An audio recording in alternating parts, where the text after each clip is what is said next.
Assalamu alaikum. I'm Professor Dr. Hayder Mubarak. I will present the second lecture in the topic of anatomy of the thorax. The first lecture was considering osteology of the thoracic cage, and this second lecture will complete the topic of thoracic cage and including parameters or descriptions to the thoracic walls.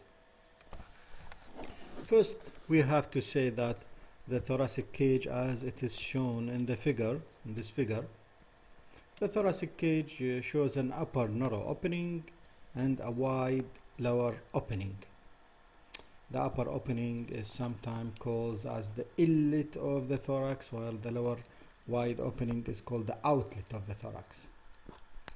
And also this figure shows that the transverse section of the thoracic cage appears kidney shaped, and this is very important feature because this appearance of the transverse section in the thoracic cage could be seen in CT scan or MRI that are commonly used in clinical practice today. You can see here that the transverse diameter of the thoracic cage in a transverse section is longer than the anterior-posterior diameter. And this normal appearance usually is disturbed in smokers. The smokers have a long anterior-posterior diameter or a wide anterior-posterior diameter, just like the transverse diameter, and thus the smoker's chest is usually called barrel chest because of the longer anterior-posterior diameter. The superior opening, the narrow superior opening or the inlet of the thorax, is bounded anteriorly by the manubrium, posteriorly by the first thoracic vertebra, on the sides by the first rib. Usually this inlet is closed on the side by a triangular fascia, which is called Simpson's fascia, or sometimes it is called as a suprapleural membrane, because deep to this fascia is the cervical pleura and the apex of the lung. Usually this fascia is crossed superficially or superiorly by the subclavian vessels, and the mid-region between the right and left suprapleural membrane is an empty or an opened region in which structures passing either from the neck into the thorax or exit from the thorax into the neck. While the wide outlet, the inferior opening of the thoracic cage, as it is diagrammatically represented in this figure, is usually bounded anteriorly by the infrasternal angle, which is called also substernal angle anteriorly, and bounded by T12 vertebra posteriorly, while on the sides the inferior wide opening of the thoracic cage is bounded by the so-called costal margin. And the term costal margin usually refers to the 7, 8, 9, and 10 costal cartilage. Whenever you will hear the term costal margin, you should remember that this term, costal margin, indicates 7, 8, 9, 10 costal cartilages that are articulating with each other. And therefore, the costal margins on the sides, the infrasternal angle anteriorly and T12 vertebra posteriorly, form the boundaries of the outlet of the thorax, which is the inferior wide opening of the thoracic cage. Of course, this inferior opening of the thoracic cage is closed by the diaphragm. The muscles, in addition to bones of the thoracic cage, form the thoracic walls. And so in the next few slides we will describe what forms the thoracic walls in terms of muscles and vessels and nerves. Primarily, we have to say that the thoracic wall is formed from superficial to deep by skin, then superficial fascia, which is rather fatty in the thorax, and then thin deep fascia, then extrinsic muscles of the thoracic wall.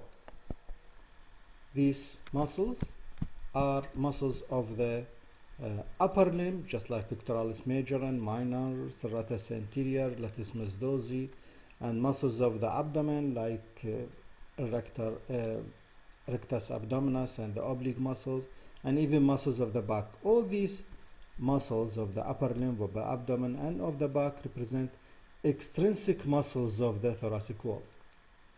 And deep to these extrinsic muscles, you can see the ribs, and in between the ribs are the intercostal muscles, which are therefore could be described as intrinsic muscles of the thoracic wall. And more deep to the ribs and intercostal muscles is a thin fascia, which is called endothoracic fascia, and then you will have a membrane, just like a nylon membrane, which is called pleura, that will be considered later on. So, as we said, the spaces between the ribs is filled with intercostal muscles, and these spaces are called intercostal spaces. And actually there are 11 intercostal spaces. All of these 11 intercostal spaces contains, as we said, intercostal muscles in form of 3 layers of intercostal muscles. The first layer, which is the most superficial, is called external intercostal, and then deep to this is the internal intercostal muscle, and then the deepest is the innermost intercostal muscle. And as we said, these muscles are lined by endothoracic fascia, which is lined from inside by the pleura, the membrane of pleura. You can see we have 12 ribs, but we have 11 spaces, because the space below the 12 rib is a subcostal space. It is not an intercostal space. All these intercostal muscles are supplied by nerves, which are called intercostal nerves, which are the thoracic nerves from number 1 to 11. As you know, again, T12 nerve is not intercostal, it is subcostal nerve. And therefore we will consider anatomy of the intrinsic muscles of the thoracic wall, which are the external intercostal muscle, internal intercostal muscle, and the innermost intercostal muscle. Starting with the external intercostal muscle, you can see that these muscles have fibers that are directed downward, forward, and medially, and they are attached to the lower border of the rib above and inserted into the upper border of the lip below. These external intercostal muscles, as is shown in the figure, extends anteriorly to the level of the costochondral junction, the joint of the rib with the costal cartilage. Because more anteriorly between the costochondral junction and the sternum, the intercostal space does not contain external intercostal muscle. Here the external intercostal muscle is replaced by a membrane. You can see the muscle, the flesh muscle stops there, and more medially the muscles are, the external intercostal muscles are replaced by a membrane, which is called external intercostal membrane, or could be termed as anterior intercostal membrane. External intercostal membrane or anterior intercostal membrane. While posteriorly the external intercostal muscles extends back to the tubercles of the rib. You know the tubercles of the rib.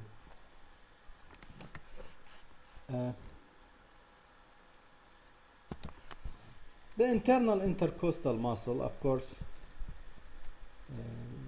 lies deep to external. This is the external. This is the internal intercostal muscles.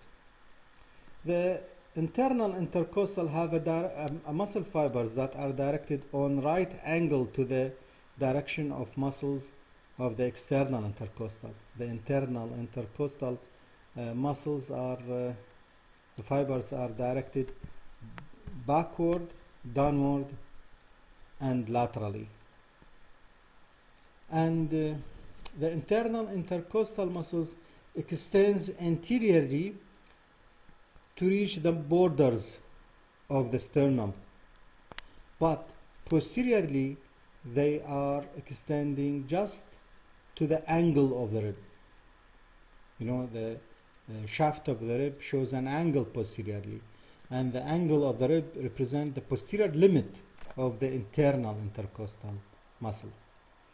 More medial to the angle of the rib, as it is shown in this figure, the muscle, the internal intercostal muscle, is also replaced by a membrane, which is called internal intercostal membrane, or it could be termed as posterior intercostal membrane.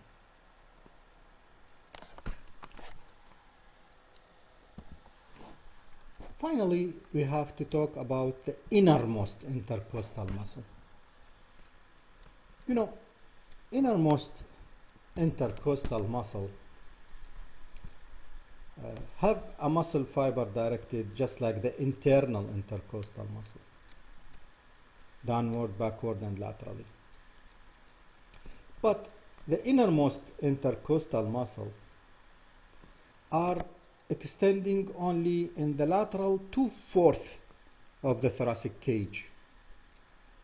The anterior 1/4 and the posterior 1/4 of the thoracic cage do not contain innermost intercostal muscles. This innermost extends only in the lateral 2/4 of the intercostal spaces or in the thoracic cage or thoracic wall. And you can see that the internal intercostal muscle has another name, a synonym, which is Intercostalis intimi.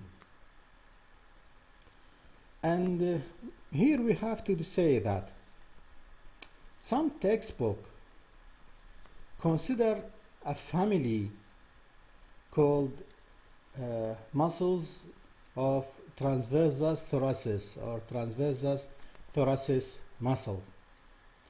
And some textbooks consider that Intercostalis intimi, which is the innermost intercostal, as one part of the group which is called the transversus thoracis muscle.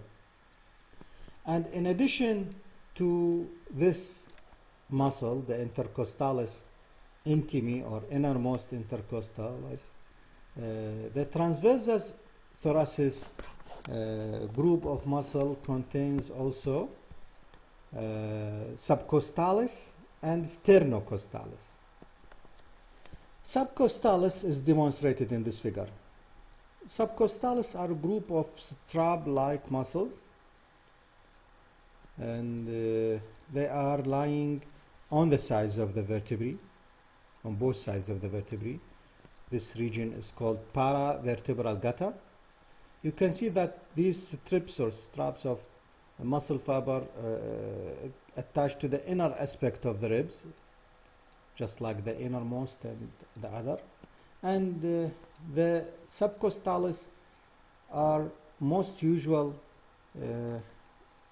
have a most usual appearance that the subcostal strip crosses more than one intercostal space. It is not usual to cross one space.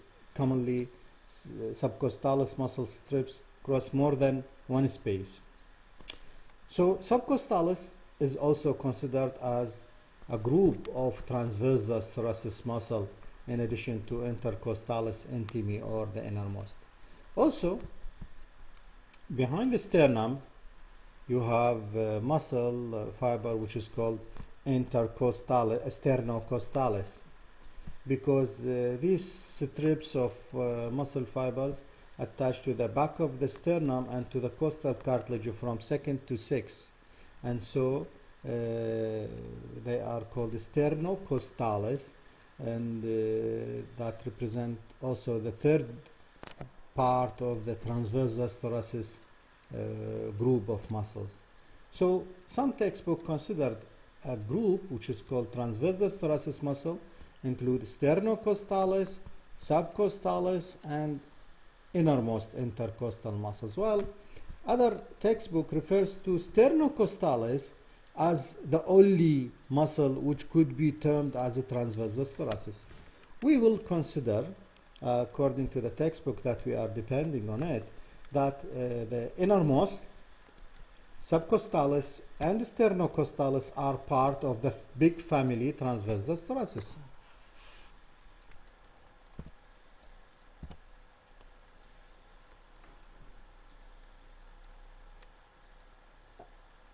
What's remaining in the topic of the thoracic walls, in addition to the muscles, are the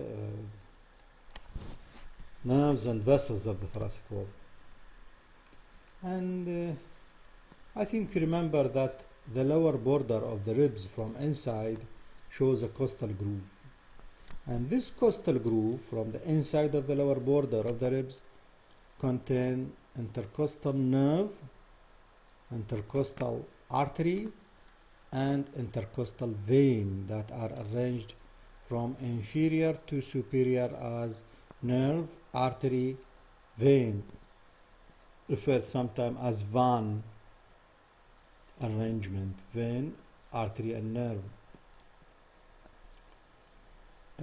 These intercostal nerves, veins, and artery runs in the space between the innermost intercostal and internal intercostal, and I think this figure shows this description accurately.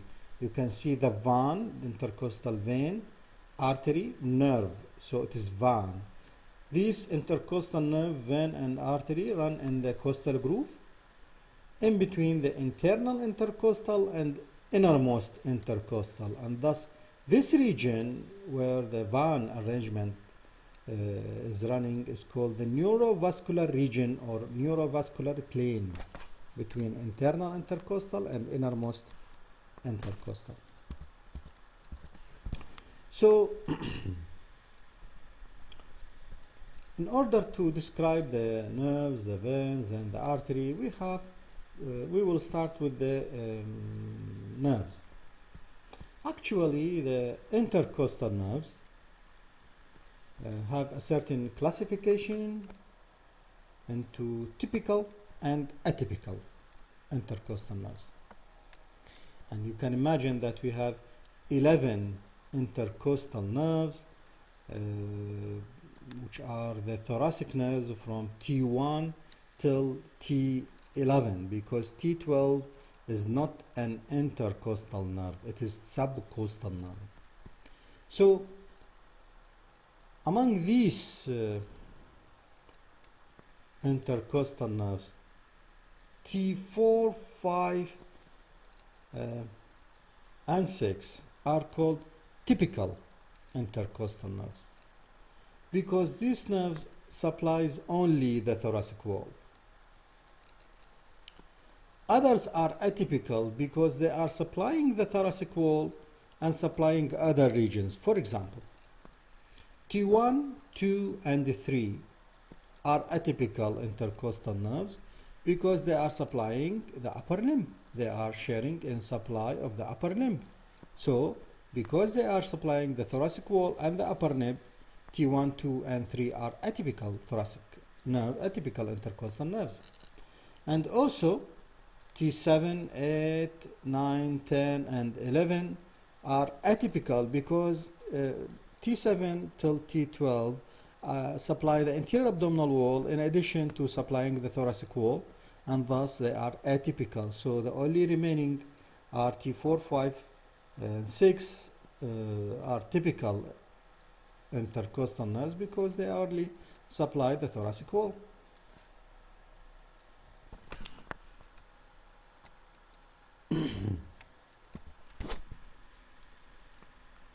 What about the intercostal arteries?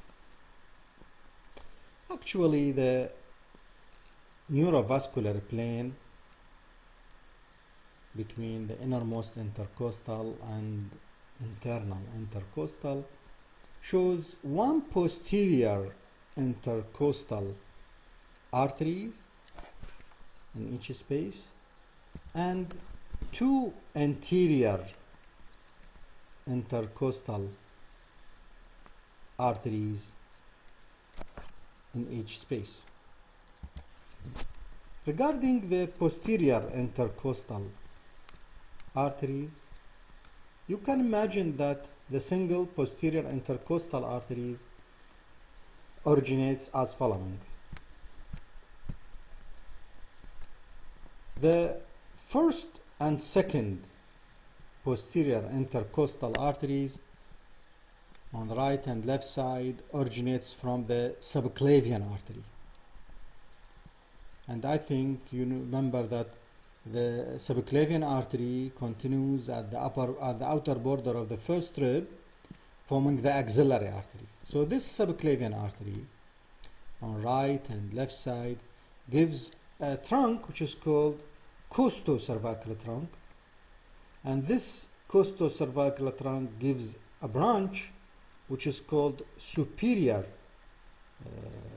intercostal branch, and the superior intercostal branch gives the first and second posterior intercostal arteries to the first intercostal space and second intercostal space, while the posterior intercostal arteries of the third space, fourth space, till the 11th space, and even the subcostal artery, which is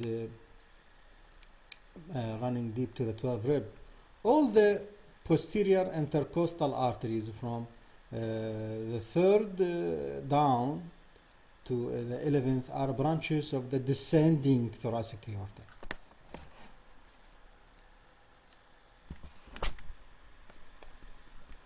What about the origin of the anterior intercostal arteries? As we said, each of the intercostal spaces shows two anterior intercostal arteries, and you can see that the upper anterior runs at the lower border of the rib above, and the lower anterior run or originates at the lower border of the at the upper border of the ribs below. The upper is at the lower border of the rib above, while the lower is the upper border of the rib below. The anterior, the paired anterior intercostal arteries originates from these two arteries that are running vertically downwards on the sides of the sternum.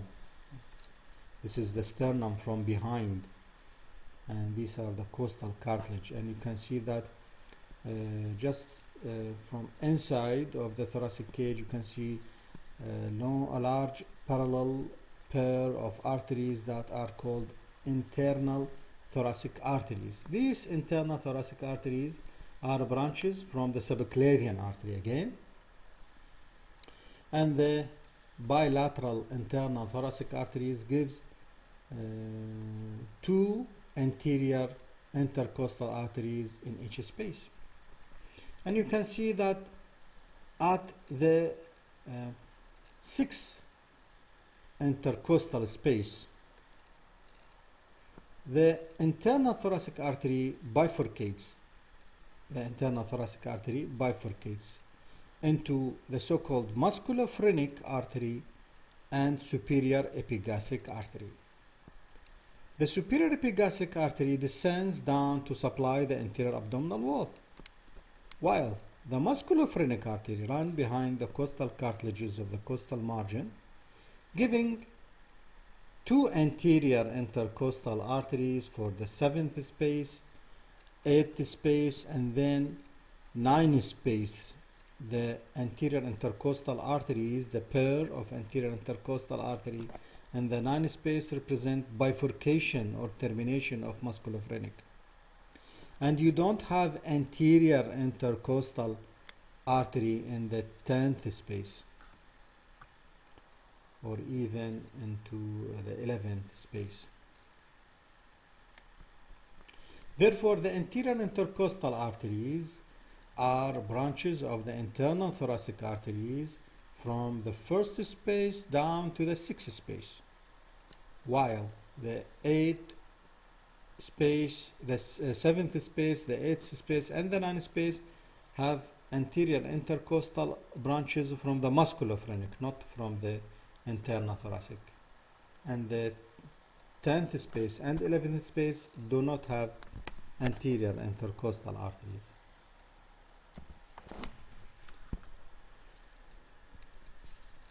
Let us see this feature in consideration to the vein arrangement, the nerve, vein, and artery.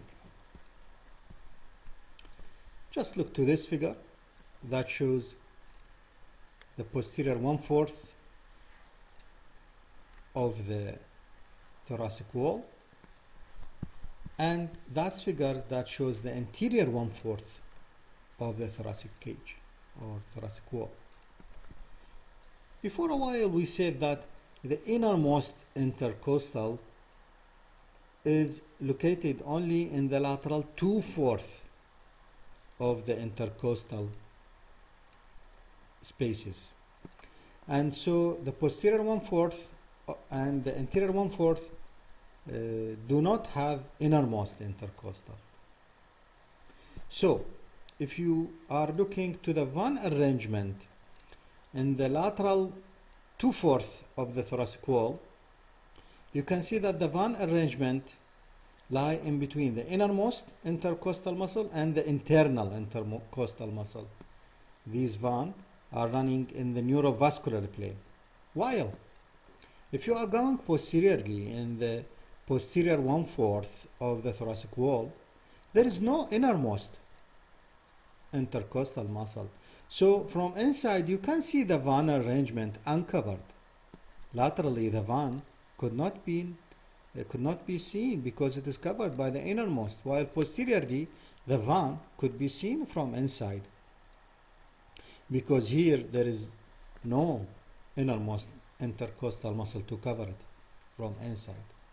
And deep to this vein muscle is the internal intercostal membrane, which is also called posterior intercostal membrane, which is replacing the internal intercostal muscle. You know, the internal intercostal stops to the angle of the rib, and beyond the angle it is replaced by a membrane which is called internal intercostal membrane or posterior intercostal membrane. So in the posterior 1/4 you can see the vein uncovered from inside by innermost, and deep to the vein this whitish colored region is the internal intercostal membrane, or it could be called as posterior intercostal membrane.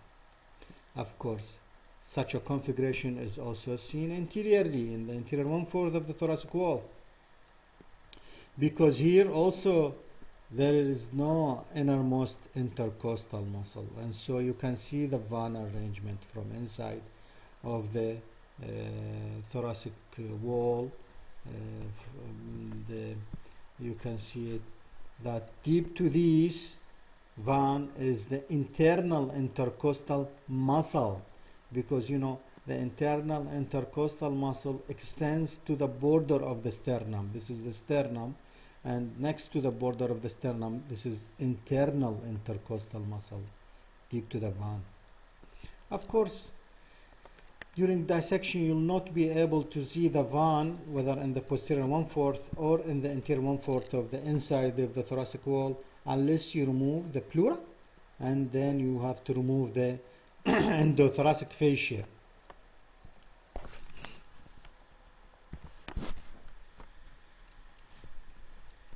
Before passing to the topic of the vein, the intercostal veins, we had discussed the intercostal arteries and then intercostal, before the intercostal nerves, and we have to pass into the intercostal veins. But before we would discuss the description to the anatomy of the intercostal veins, let us say something about the internal thoracic arteries. The internal thoracic arteries, just like I described before a while, are branches from the subclavian arteries bilaterally running from inside of the costal cartilages on the sides of the sternum, and they give anterior intercostal arteries as a pair in each intercostal space down to the sixth intercostal space. At the sixth intercostal space, the internal thoracic artery bifurcate into two terminal branches, which are musculophrenic and superior epigastric. The superior epigastric supplies the anterior abdominal wall, while the musculophrenic artery gives a pair of anterior intercostal arteries for the seventh space, eighth space, and the ninth space.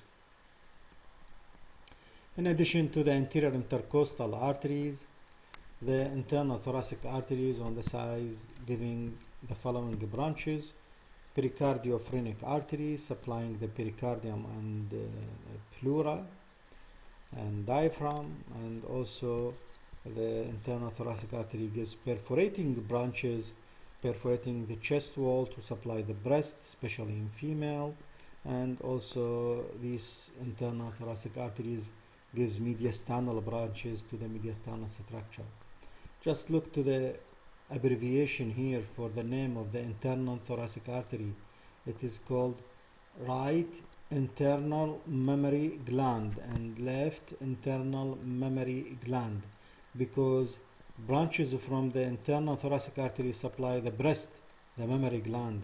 So sometimes, because it is so significantly supplying the breast, it may be termed as internal mammary artery rather than internal thoracic artery.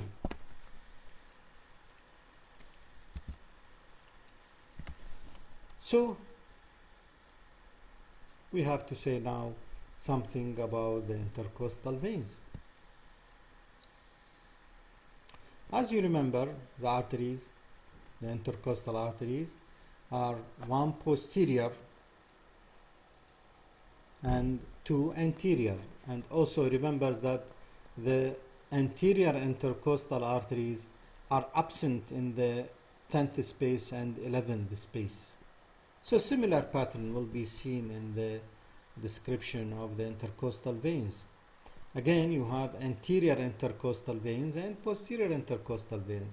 The anterior intercostal veins are two in each intercostal space, and you don't have anterior intercostal veins in the 10th and 11th space. So the anterior intercostal veins of the 9th space, 8th space, and 7th space unite with each other to form the musculophrenic vein. The musculophrenic vein unite with the superior epigastric vein, draining the interior abdominal wall, and this union occurs in the 6th intercostal space to form the internal thoracic vein. The internal thoracic vein ascends up behind the costal cartilages on the sides of the sternum, receiving two anterior intercostal veins from each space, and then the bilateral internal thoracic veins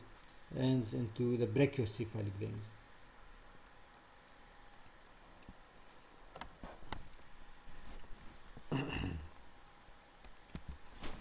The posterior intercostal veins have rather a peculiar description. Again, the posterior intercostal veins are single vein for each space. The first posterior intercostal vein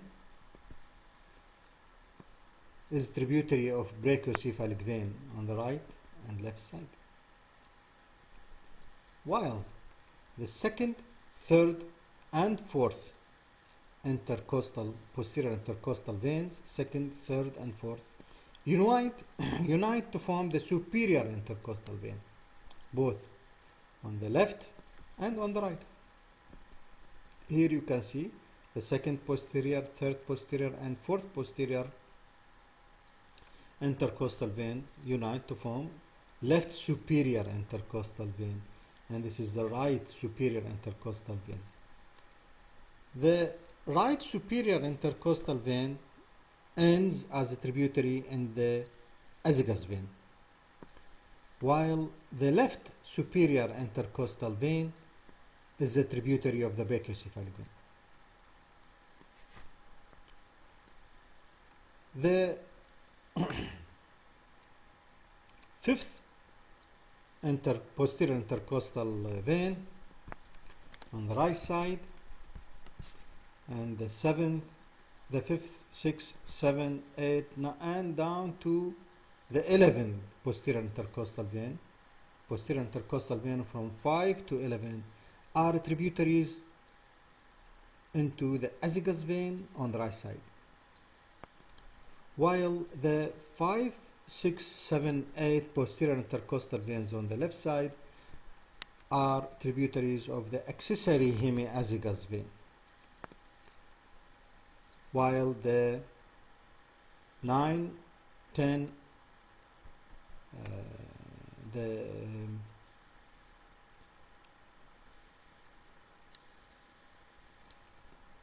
to 11 posterior intercostal veins form the hemiazygos vein. You can see that the accessory hemiazygos and the hemiazygos cross the vertebrae to be a tributary of the azygos vein. The accessory hemiazygos crosses at the level of T8 vertebra, while the hemiazygos crosses at the level of T9 vertebra. And you can imagine that the origin of the azygos vein is into the abdomen below the diaphragm, and it is formed by union of the T12 subcostal vein with the lumbar veins, just like the origin of the hemiazygos.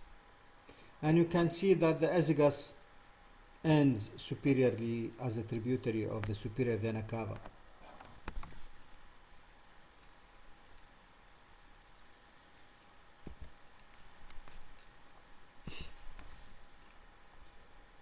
Finally, we have to say something about clinical anatomy of the intercostal spaces. Sometimes, just like in chest infection, cancer, tuberculosis, fluid will be collected inside the chest in the pleural cavity. And this fluid is called pleural effusion. It will push the lung, and so the patient will not be able to expand his lung, and thus he will feel difficulty in breathing or shortness of breathing. And so you have to aspirate this fluid by inserting a needle through the intercostal space to get this fluid out. So the clinical importance of anatomy in the basic of aspiration of fluid from the thorax, pleural effusion, is summarized in 2 points regarding the site of insertion of a needle into the intercostal space to aspirate pleural fluid from the chest.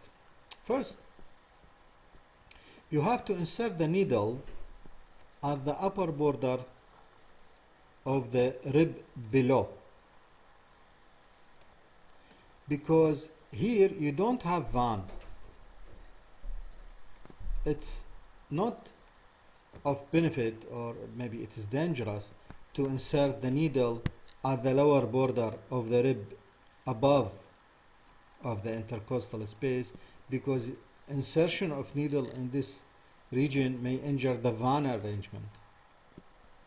This is number one. Number two, you have to insert the needle in the mid-axillary line lateral to the angle of the rib. This is because the van arrangement medial to the angle of the rib run obliquely into the intercostal space, and when you will insert the needle medial to the angle of the rib, you may injure the obliquely running van arrangement. Of course, the clinician have to percuss the thoracic wall by his fingers, and he will percuss from below upward till feeling the upper level of the fluid, and then he will go 2 centimeters below this level and inserting the needle in the mid-axillary line at the upper border of the rib below. That's all about anatomy of the thoracic walls. Thank you for listening.